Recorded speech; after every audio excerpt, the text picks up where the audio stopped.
প্রিয় শিক্ষার্থী, আমি সজীব দাস, সহকারী শিক্ষক, রূপসী বৃন্দাবন উচ্চ বিদ্যালয়। আজকে 2026 সালের যারা তোমরা এসএসসি পরীক্ষা দিবে তাদের জন্য মূলত আমার এই ক্লাসটি সেট ও ফাংশন এই অধ্যায়ের নৈর্ভিত্তিক নিয়ে আমি আজকে তোমাদের সামনে আলোচনা করব। এই অধ্যায় থেকে প্রতি বছরই 2 থেকে 3টি নৈর্ভিত্তিক আসে। 2-1 এবং 2-2 থেকে সেট ও ফাংশন থেকে সবচেয়ে বেশি কমন প্রশ্ন হচ্ছে কোনো একটি সেটের উপাদান সংখ্যা দেওয়া থাকবে এবং ওই সেটটির উপসেটের সংখ্যা কত, অথবা বলতে পারে প্রকৃত উপসেটের সংখ্যা কত। তাহলে এই ধরনের প্রশ্ন নিয়ে আজকে আমরা আলোচনা করব। এখানে আমি বোর্ডে একটি প্রশ্ন লিখে রেখেছি। একটি সেট, এই সেটের উপাদান দেওয়া আছে 1 2 3, তাহলে পাওয়ার অফ এ সেটের উপাদান সংখ্যা কত। এই ধরনের প্রশ্নগুলো আমরা খুব সহজে, খুব দ্রুত সময়ের মধ্যেই সমাধান করব। অর্থাৎ আমরা জানি কোন সেটের উপাদান সংখ্যা যদি n হয়, তাহলে ওই শক্তি সেটের উপাদান সংখ্যা হবে 2n। যেহেতু এখানে এই সেটের উপাদান সংখ্যা দেওয়া আছে 1 2 3, তিনটি, তাহলে n এর মান হবে 3। তাহলে 2 তিনবার গুণ করলে হবে 2 দুগুণে 4, 4 দুগুণে 8, অর্থাৎ পাওয়ার অফ এ সেটের উপাদান সংখ্যা হবে 8। দ্বিতীয় প্রশ্নটিতে বি একটি সেটের উপাদানগুলো দেওয়া আছে এ বি সি ডি, ফলে পাওয়ার অফ বি সেটের প্রকৃত উপসেট সংখ্যা কত। আমরা জানি কোন সেটের উপাদান সংখ্যা যদি n হয়, তাহলে ওই সেটের প্রকৃত উপসেট হবে to the power n minus B সেটের পাওয়ার অফ বি সেটের প্রকৃত। তারপরে এই ধরনের প্রশ্ন আরো অনেক আছে, তোমরা অবশ্যই সমাধান করবে বিভিন্ন বোর্ডের প্রশ্নগুলো, এবং তোমরা যে যে গাইড বাসায় ব্যবহার করো এই গাইডে অনেক ধরনের প্রশ্ন দেওয়া আছে, তোমরা এই প্রশ্নগুলো নিজে নিজে সলভ করবে। আশা করি সকলেই এই আমার এই নৈর্ভিত্তিক দুটি বুঝতে পেরেছ। এখন আমরা আজকে আলোচনা করব ডোমেন ও রেঞ্জ। ডোমেন ও রেঞ্জ থেকে প্রায় প্রশ্ন আসে। এখানে যে কোনো একটা অনয় দেওয়া থাকবে, তোমাকে বলবে যে অনয়টির ডোমেন নিচের কোনটি অথবা অনয়টির রেঞ্জ নিচের কোনটি। তাহলে এখানে আমি একটা প্রশ্ন লিখে রেখেছি।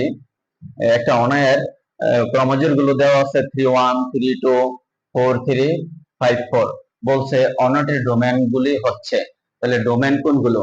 একটা অনয়ের প্রথম উপাদানগুলোকে বলা হয় ডোমেন এবং দ্বিতীয় উপাদানগুলোকে বলা হয় রেঞ্জ। তাহলে আমরা দেখতে পাচ্ছি এস অনয়ের প্রথম উপাদান হলো 3 3 4 5।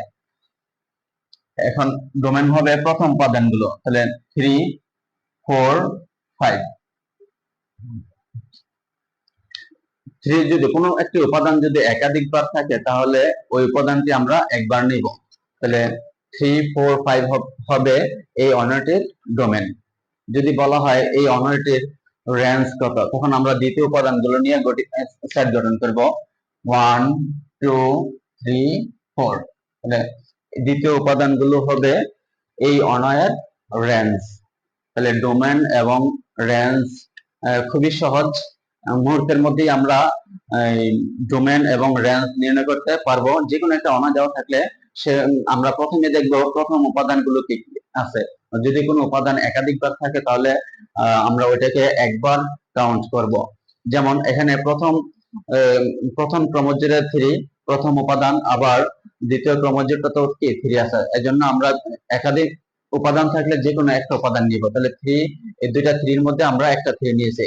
তারপর 3 নাম্বার ক্রমজোরে দেওয়া আছে 4, 4 নাম্বার ক্রমজোরে কি 5। তাহলে এই এস অনয়টির ডোমেন হচ্ছে 3 4 5। যদি বলা হয় রেঞ্জ, তাহলে 1 2 3 4। আবার তোমাদেরকে কনফিউশন করার জন্য নৈর্ভিত্তিকে অনেক সময় এইভাবে দেওয়া থাকবে 3 4 5। অর্থাৎ যদি দ্বিতীয় বন্ধনী না থাকে তাহলে তুমি ওই অপশনটাকে বাদ দিবা। অবশ্যই 3 4 5 কমা দিয়ে লিখে তারপরে কি দ্বিতীয় বন্ধনী দেওয়া থাকবে।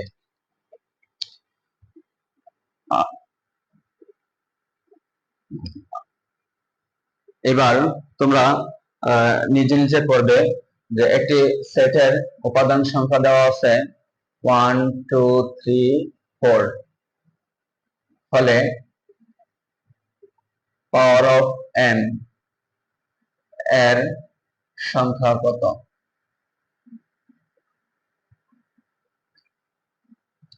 যেহেতু এম সেটের উপাদান সংখ্যা দেওয়া হচ্ছে 4টি, তাহলে পাওয়ার অফ এম এর সংখ্যা হবে 2 এন এর জায়গায় হবে কি 4। তাহলে 2 যদি আমরা 4 বার গুণ করি তাহলে হবে 2 দুগুণে 4, 4 দুগুণে 8, 8 দুগুণে 16। তাহলে পাওয়ার অফ এন এর সংখ্যা হবে 16, অর্থাৎ 16।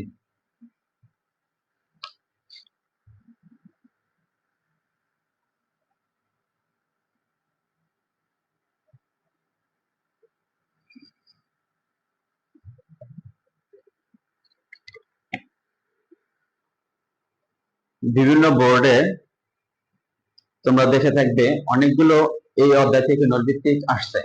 আমি আজকে এখানে বেছে বেছে কতগুলো নৈর্ভিত্তিক নিয়ে এই প্রশ্নটা তৈরি করেছি। এই প্রশ্নটা নিয়ে আমি আজকে তোমাদের সামনে আলোচনা করব। এখানে একটা প্রশ্ন দেওয়া আছে, সি সেটের উপাদান সংখ্যা এ বি এবং ডি সেটের উপাদান সংখ্যা দেওয়া আছে এ কমা বি। ফলে সি বাদ ডি কোনটি হবে? সি বাদ ডি, অর্থাৎ সি থেকে ডি বাদ। তাহলে আমরা যদি সি থেকে ডি বাদ দিই, অর্থাৎ ডি এর উপাদান হলো এ এবং বি, সি এর উপাদান হলো কি এ এবং বি, তাহলে সি থেকে ডি বাদ দিলে কিছুই থাকে না। তাহলে সঠিক উত্তরটি হবে ফাঁকা সেট বা ওরি। এখন অপশনে যদি এভাবে দেওয়া থাকে যে ফাঁকা সেট দিয়ে আবার দ্বিতীয় বন্ধনী, আবার ফাঁকা সেট শূন্য লেখে দ্বিতীয় বন্ধনী, তাহলে আমরা কোন অপশনটা বেছে নিব? অবশ্যই আমরা কি ওরি অপশনটাকে বেছে নিব, কারণ ওরি দিলে আর দ্বিতীয় বন্ধনী দিতে হয় না। তারপর অ্যানাদার একটি কোশ্চেন, এ সেটের উপাদান 1 2 3 4, বি সেটের উপাদান হলো 2 3, তাহলে বি এ বাদ বি নির্ণয় করো। প্রশ্নে বলা হয়েছে এ বাদ বি কোনটি হবে? তাহলে আমরা এ থেকে বি বাদ দিব। এ থেকে বি বাদ দিলে তাহলে এ সেটের উপাদান থেকে বি সেটের উপাদানগুলো বাদ, তাহলে 2 এবং 3 বাদ, তাহলে সঠিক উত্তরটা হবে 1 এবং 4। 1 এবং 4, 1 4।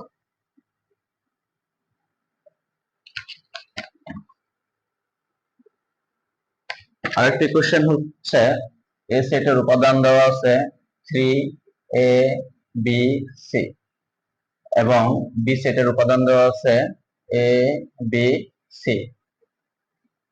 ফলে বি বাদ এ নির্ণয় করো। বি বাদ এ নির্ণয় করো। তাহলে আমরা বি থেকে এ বাদ দিব। তাহলে বি থেকে এ বাদ, অর্থাৎ বি সেটে আছে এ বি সি আর এ সেটে আছে 3 এ বি সি। তাহলে আমরা এ বি সি বাদ দিলে বি সেটের মধ্যে আমাদের আর কোনো কিছু থাকে না। তাহলে আমাদের সঠিক উত্তরটি হবে ওরি বা ফাঁকা সেট।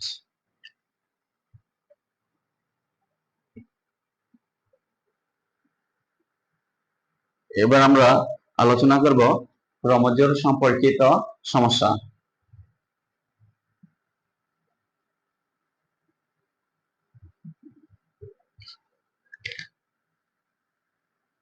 একটি প্রশ্ন, 2x প্লাস 3y কমা -4 সমান সমান 10 কমা 3x মাইনাস 5y হলে x কমা y কত হবে?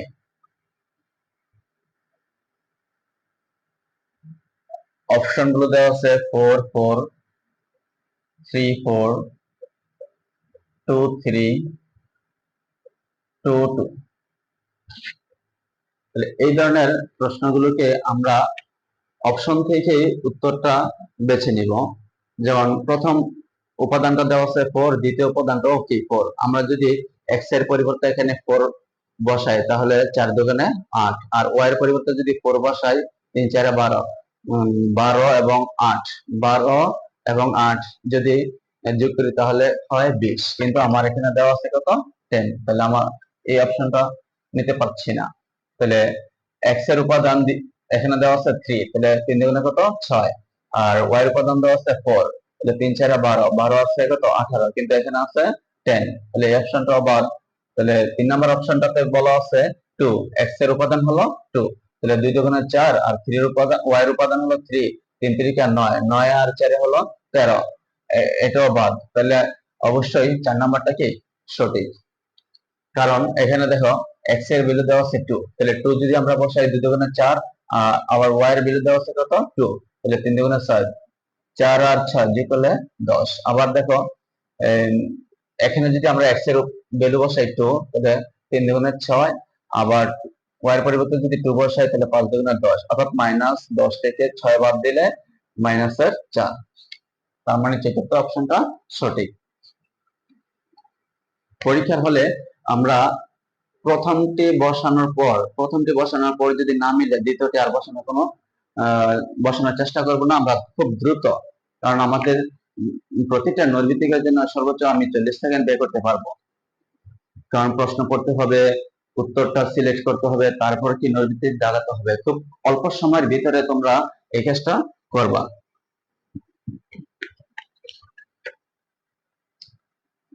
আরেকটি অঙ্ক 2x plus y, 3 সমান সমান 6x minus y হলে x, y এর মান কত? x, y এর মান কত? তাহলে এখানে অপশন গুলো দেওয়া আছে 3 2 0 3 3 0 3, 3। তাহলে আমরা প্রথমে কি করব, x এর পরিবর্তে 3 বসাবো, 3 দুগুণে 6, 6 এর সাথে 2 যোগ করলে 5, কিন্তু আমার অপশন আছে 6 ক্রস। তাহলে এখানে যদি x এর পরিবর্তে 0 বসাই তাহলে উপাদানটা 0 3, তাহলে এটাও বাদ। তাহলে এখানে x এর ভ্যালু দেওয়া আছে 3, তাহলে 3 যদি আমি এখানে বসাই তাহলে 3 দুগুণে 6, হ্যাঁ 6, ঠিক আছে, কিন্তু দ্বিতীয়টাও আবার মিলতে হবে যে x এর উপাদান 3, 3 থেকে যদি আমি 0 বাদ দেই তাহলে 3 হয়। হ্যাঁ, এই অপশনটা সঠিক। চতুর্থটা সঠিক নয় কেন? 3 যদি এখানে বসাই তাহলে 3 দুগুণে 6, 6 এর সাথে 3 যোগ করলে 9, তাহলে আমার প্রথম ক্রমজটা হলো 6, তাহলে আমরা এই অপশনটা নিতে পারছি না। আশা করি বুঝতে পারছো। অনুরূপ একটি কোশ্চেন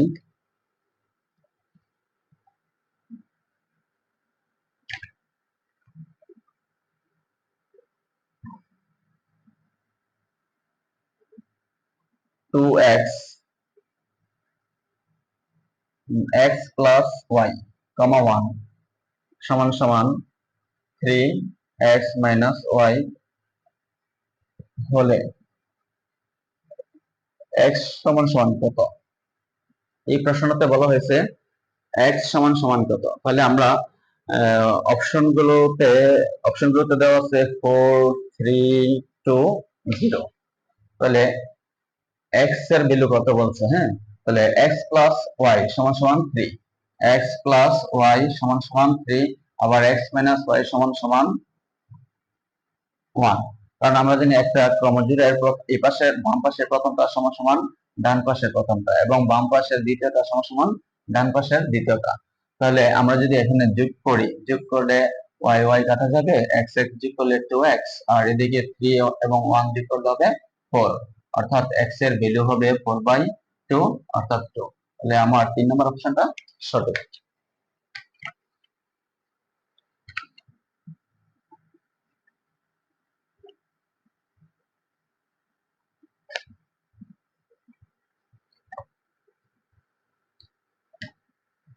এবার দেওয়া আছে x plus 3 y minus 5 সমান সমান 5 3 হলে x, y সমান সমান কত? অপশনে দেওয়া আছে 2 -2 2, 8 0, 10 8, 8। তাহলে প্রথমে আমরা খুব মুহূর্তের মধ্যেই বিবেচনা করব যে আমরা যদি প্রথম উপাদান x এর পরিবর্তে যদি 2 বসাই, 2 প্লাস 3 যোগ করলে 5, ঠিক আছে। কিন্তু y এর পরিবর্তে যদি আমরা -2 এখানে বসাই, -2 আর -5 যোগ করলে হয় -7, কিন্তু আমার দ্বিতীয় উপাদানটা দেওয়া আছে কত, 3, তাহলে আমরা এটা নিতে পারি না। এখানে দ্বিতীয় অপশনে দেওয়া আছে 2, 2 যদি বসাই তাহলে 5, হ্যাঁ প্রথমটা মিলে। তারপর y এর ভ্যালু হলো 8, 8 যদি এখানে বসাই তাহলে 8 থেকে 5 বাদ দিলে হয় 3, হ্যাঁ তাহলে এই অপশনটা সঠিক।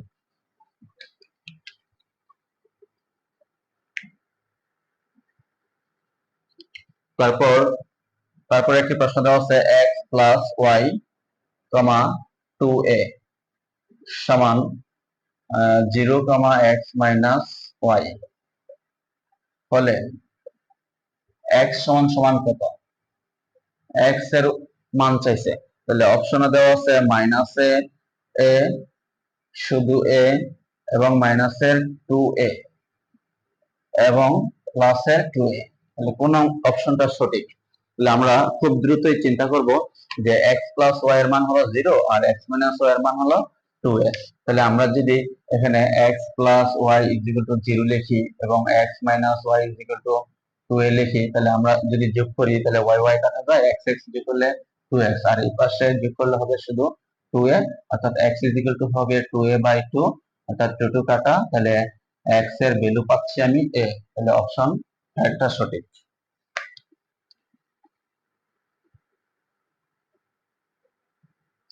তারপরে এখানে একটা প্রশ্ন দেওয়া আছে সেট প্রকাশ করার প্রচলিত পদ্ধতি কয়টি? আমরা জানি সেট প্রকাশ করার প্রচলিত পদ্ধতি হলো দুটি, একটা হলো তালিকা পদ্ধতি, একটা হলো সেট গঠন পদ্ধতি।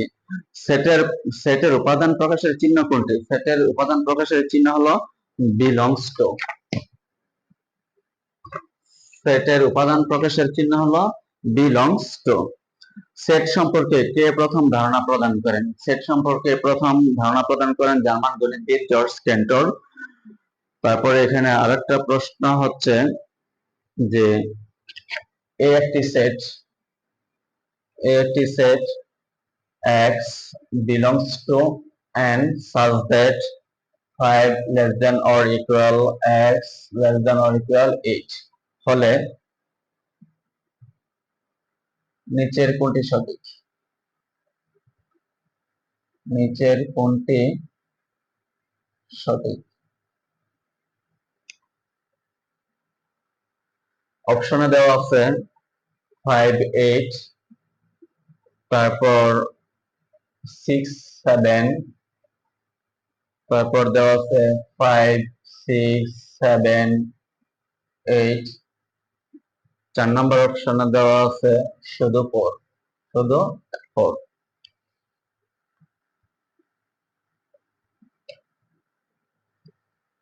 এখানে একটা সেট গঠন পদ্ধতি দেওয়া আছে, হ্যাঁ আমাদের তালিকা পদ্ধতি নির্ণয় করতে হবে। তাহলে প্রথমে আমাদের বুঝতে হবে এখানে সেটাতে কি বলা হয়েছে, অর্থাৎ x belongs to n, অর্থাৎ x হলো স্বাভাবিক সংখ্যার সদস্য এবং 5 থেকে x এর ভ্যালুটা হবে 5 থেকে বড় বা 5 এর সমান এবং 8 থেকে ছোট বা 8 এর সমান। তাহলে আমরা বলতে পারি 5 এর সমান, অর্থাৎ 5 5 6 7 8, 3 নম্বর অপশনটা সঠিক। আর যদি যদি এই প্রশ্নে ইকুয়াল চিহ্নটা না থাকতো তাহলে সঠিক উত্তর হইতো 6 এবং 7, 6 এবং 7, এটা ইকুয়াল চিহ্ন থাকার কারণে আমাদের 3 নম্বর অপশনটাকে সঠিক।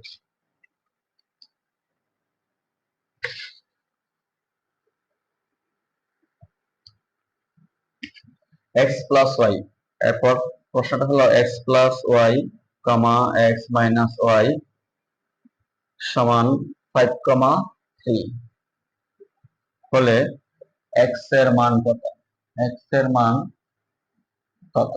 তাহলে অপশন গুলো দেওয়া আছে 1 2 3 4। তাহলে x প্লাস y এর মান 5, অর্থাৎ x plus y is equal to 5, x minus y is equal to 3। আমরা যদি যোগ করি প্লাস y মাইনাস y কাটা যায়, x x যোগ করলে 2x সমান সমান 5 আর 3 যোগ করলে হয় 8, অর্থাৎ x এর ভ্যালুটা হবে 8/2 অর্থাৎ 4। তাহলে 4 নাম্বার অপশনটা সঠিক।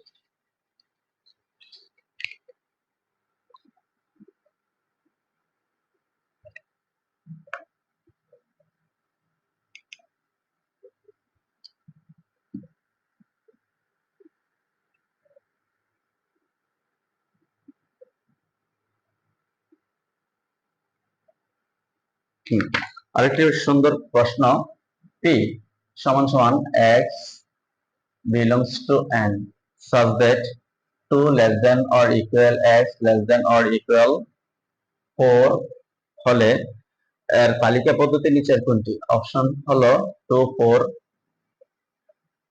2 3 4 3। চতুর্থ অপশনটা হলো 2, 3। তাহলে এখানেও বলা হয়েছে x belongs to n অর্থাৎ x হলো স্বাভাবিক সংখ্যার সদস্য এবং x এর ভ্যালুটা হবে 2 এর সমান অথবা 2 থেকে বড়, 4 এর সমান অথবা 4 থেকে ছোট। তাহলে 2 3 4 6 নম্বর অপশনটা সঠিক। আর যদি লেস দ্যান ইকুয়াল চিহ্ন না থাকতো তাহলে আমরা সঠিক উত্তর নিতাম শুধু 3 নাম্বারটা। তাহলে আমাকে অবশ্যই দেখতে হবে যে লেস দ্যান অর ইকুয়াল উল্লেখ করা আছে কিনা। যদি লেস দ্যান অর ইকুয়াল উল্লেখ থাকে তাহলে উত্তর হবে একরকম, আবার লেস দ্যান অর ইকুয়াল উল্লেখ না থাকলে উত্তর হবে একরকম। খুব ভালোভাবে এটা আমরা লক্ষ্য করব।